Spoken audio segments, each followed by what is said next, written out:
जब कोई व्यक्ति नहीं मिलता है, काफी तलाश करने के बाद भी उसका पता नहीं चलता है कि वो कहाँ है, तब थाने में एक तहरीर दी जाती है और लिखा जाता है कि ये व्यक्ति गुमशुदा हो गया है। पुलिस उससे एक तहरीर लेती है, तहरीर लेके एक फोटो लेती है और एक पोस्टर बनाकर दीवारों पर चिपका दिया जाता है कि गुमशुदा की तलाश है। ऐसे ही कुछ गुमशुदाओं की तलाश मीरापुर विधानसभा सीट के होने वाले उपचुनाव में हो रही है। कौन है ये गुमशुदा नेता?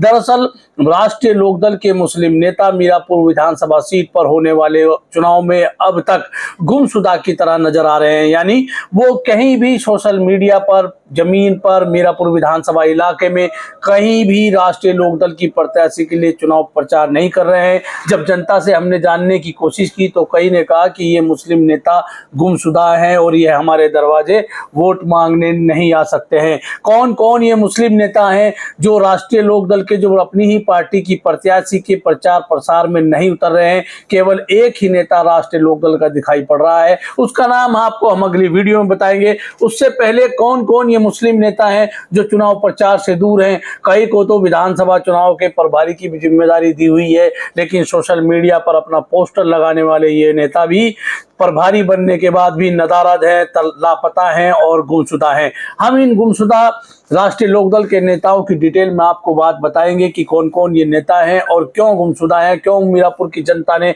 इनको गुमशुदा का नाम दिया है। उससे पहले मेरी रिक्वेस्ट है आपसे कि आप हमारे चैनल खोजी न्यूज को लाइक करें और पूरी वीडियो देखने के बाद कमेंट बॉक्स में कमेंट करना भी ना भूलें। मैं राशिद अली हूं और आप हमारा चैनल खोजी न्यूज देख रहे हैं। साल 2013 के मुजफ्फरनगर दंगों के बाद राष्ट्रीय लोकदल और मुस्लिम नेताओं के बीच ऐसी दूरी बढ़ गई थी कि लगता था कि अब ये दूरी कभी घट नहीं पाएगी। लेकिन साल 2018 में कैराना लोकसभा सीट से भारतीय जनता पार्टी के सांसद बाबू हुकुम सिंह की डेथ हुई। उसके बाद वहां कैराना लोकसभा सीट पर उपचुनाव होना था।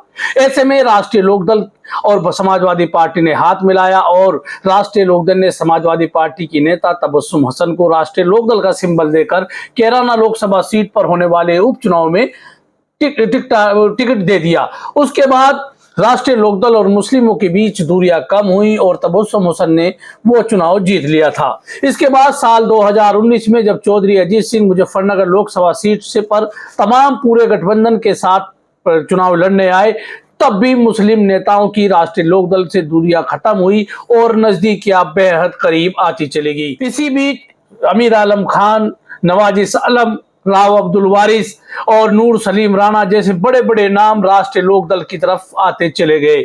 यानी साल 2022 का इलेक्शन आते आते राष्ट्रीय लोकदल में मुस्लिम नेताओं की एंट्री धड़ाधड़ होती चली गई और बहुत सारे मुस्लिम नेताओं ने राष्ट्रीय लोकदल का दामन थामा। कुछ टिकट की आस में थे तो कुछ पदाधिकारी बनकर ही संतुष्ट हो गए। 2022 के विधानसभा चुनाव में मुजफ्फरनगर जिले में अखिलेश यादव और जयंत चौधरी ने एक समझौता किया और राष्ट्रीय लोकदल के सिंबल पर अपने सभी प्रत्याशी उतार दिए। लेकिन यहां मुस्लिम नेताओं से दूरी बनाई गई और मुजफ्फरनगर में किसी मुस्लिम नेता को न राष्ट्रीय लोकदल न समाजवादी पार्टी ने टिकट दिया।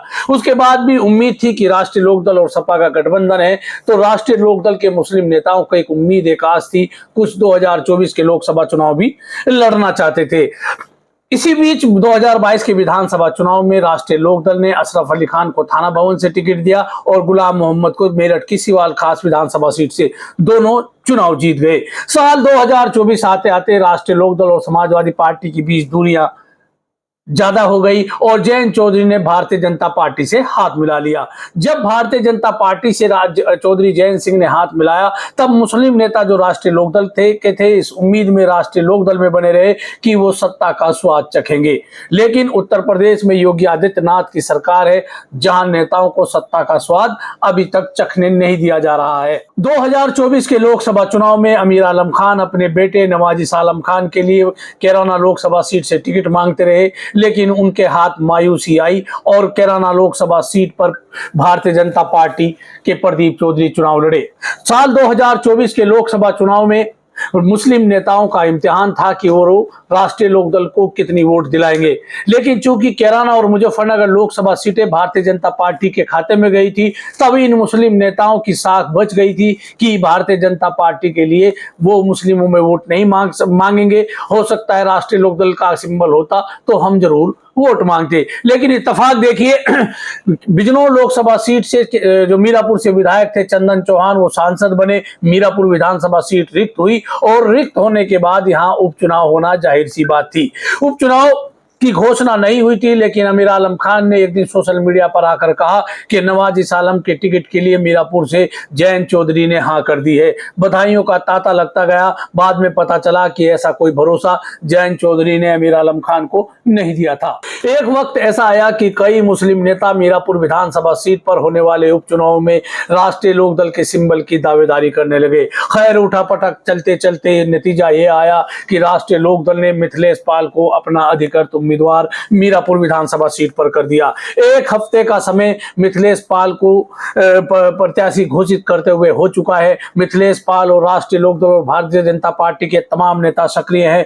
मिथिलेश पाल का मीरापुर और मोरना में चुनावी कार्यालय भी खुल गया है। लेकिन सबसे अहम बात है कि यहाँ मुस्लिम नेता, जो राष्ट्रीय लोकदल की मुस्लिम लीडरशिप है, वो एकदम से नदारद है, लापता है और गुमशुदा है। मीरापुर विधानसभा इलाके में जब हमने आम जनता से, आम मुसलमानों से जानने की कोशिश की तो एक शब्द निकल के आया कि राष्ट्रीय लोकदल के मुस्लिम नेता तो गुमशुदा से दिखाई पड़ रहे हैं, यानी वो क्षेत्र में एक्टिव नहीं है। जब उनसे पूछा गया कि क्यों, आपको क्यों लगता है कि ये मुस्लिम लीडरशिप राष्ट्रीय लोकदल के प्रत्याशी के लिए वोट मांगने नहीं आ रहे हैं, अब हम आपको बताएंगे कि राष्ट्रीय लोकदल के वो मुस्लिम दिग्गज कौन कौन है और चुनाव प्रचार से नदारद है। सबसे बड़ा नाम आता है पूर्व सांसद अमीर आलम खान का। अमीर आलम खान इस चुनाव प्रचार में कहीं दिखाई नहीं पड़ रहे हैं। सिंगल किसी मीटिंग में राष्ट्रीय लोकदल की वो नहीं दिखाई दिए। उनके बेटे नवाजिश आलम खान, जो टिकट के कैराना लोकसभा से भी प्रबल दावेदार थे, जो मीरापुर विधानसभा सीट पर होने वाले उपचुनाव में भी प्रबल दावेदार थे, वो भी चुनाव प्रचार से नदारद हैं।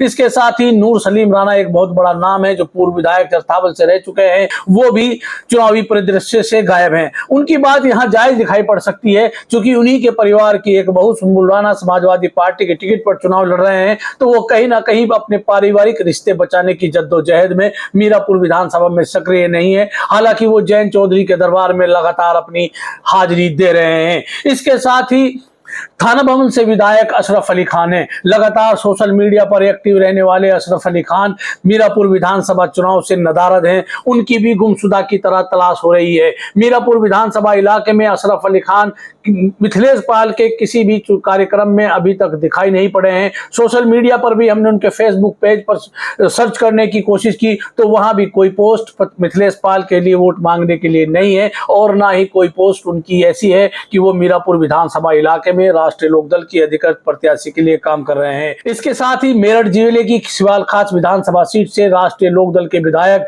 गुलाम मोहम्मद भी गुमशुदा है। वो भी मीरापुर विधानसभा इलाके में नहीं दिखाई पड़ रहे हैं, जबकि उनकी बिरादरी की वोट मीरापुर विधानसभा इलाके में एक बड़ी तादाद में मौजूद है। इसके साथ ही राव अब्दुल वारिस भी एक बड़ा नाम है। राष्ट्रीय लोकदल का थाना भवन से पूर्व विधायक रह चुके हैं। राव अब्दुल वारिस के समाज की वोट भी मीरापुर विधानसभा इलाके में बहुत तादाद में है, लेकिन राव अब्दुल वारिस भी मिथिलेश पाल के किसी चुनावी कार्यक्रम में न दिखाई पड़ रहे हैं, न मिल रहे हैं। इसके साथ ही मीरापुर विधानसभा से सटे हुए एक बड़े कस्बे खतौली के चेयरमैन राष्ट्रीय लोकदल के टिकट पर जीते हाजी शाहनवाज उर्फ लालू। हाजी शाहनवाज उर्फ लालू भी कहीं मीरापुर विधानसभा इलाके में नहीं दिखाई दिए। किसी भी मिथिलेश पाल के किसी भी चुनावी मीटिंग में, किसी चुनाव प्रचार करते हुए हाजी शाहनवाज लालू भी मीरापुर विधानसभा इलाके में गुमशुदा की तरह हैं, यानी वो भी मीरापुर विधानसभा इलाके में दिखाई नहीं पड़ रहे हैं। तो ये थे बड़े दिग्गज नाम। अब हम उन पदाधिकारियों की भी बात करेंगे जो राष्ट्रीय लोकदल के सम्मानित पदाधिकारी यानी संगठन में काम कर रहे हैं। गाड़ियों पर बड़ी बड़ी नेम प्लेट, शहर और जिले भर में बड़े बड़े होर्डिंग लगाने वाले तथा सोशल मीडिया पर सबसे ज्यादा सक्रिय ये पदाधिकारी भी राष्ट्रीय लोकदल की प्रत्याशी मिथिलेश पाल के चुनाव प्रचार से लगातार दूरी बनाए हुए हैं। मीरापुर विधानसभा इलाके में दिखाई नहीं पड़े हैं। जब मैं राष्ट्रीय लोकदल के नेताओं की सोशल मीडिया चेक कर रहा था तब एक नाम दिखाई पड़ा, हाजी गुल्लेश सिद्दीकी उर्फ राजू आड़ती। उन्होंने अपनी एक पोस्ट 3-4 दिन पहले की डाली हुई है, अपने फेसबुक पेज पर डाली हुई है कि उनको मीरापुर विधानसभा चुनाव में सह प्रभारी की जिम्मेदारी राष्ट्रीय लोकदल की तरफ से दी गई है। लेकिन गजब का संजोग है, लेकिन गजब की कहानी है कि वो मीरापुर विधानसभा चुनाव के सह प्रभारी हैं, लेकिन ना तो उनकी सोशल मीडिया हैंडल पर कोई पोस्ट है, ना वो जमीन पर दिखाई दिए, ना वो कहीं दिखाई पड़ रहे रहे हैं कि राजू आरती मिथिलेश पाल के लिए कहीं पूरी भी विधानसभा इलाके में वोट मांगते हुए नहीं दिखाई पड़ रहे, ना उनकी कोई पोस्ट आई। सिर्फ एक नाम मैं आपको बता दूं, सिर्फ एक नाम राष्ट्रीय लोकदल का पदाधिकारी है, जियाउर रहमान भट्टेवाले। राष्ट्रीय लोकदल के प्रदेश महासचिव हैं, वो जरूर मिथिलेश पाल के लिए मीरापुर विधानसभा इलाके में काम करते हुए दिखाई पड़ रहे हैं। नहीं तो राष्ट्रीय लोकदल के मुस्लिम नेता मीरापुर विधानसभा इलाके में पोस्टर लगना बाकी है कि राष्ट्रीय लोकदल के मुस्लिम नेता मीरापुर विधानसभा इलाके में गुमशुदा हैं, उनकी तलाश जारी है।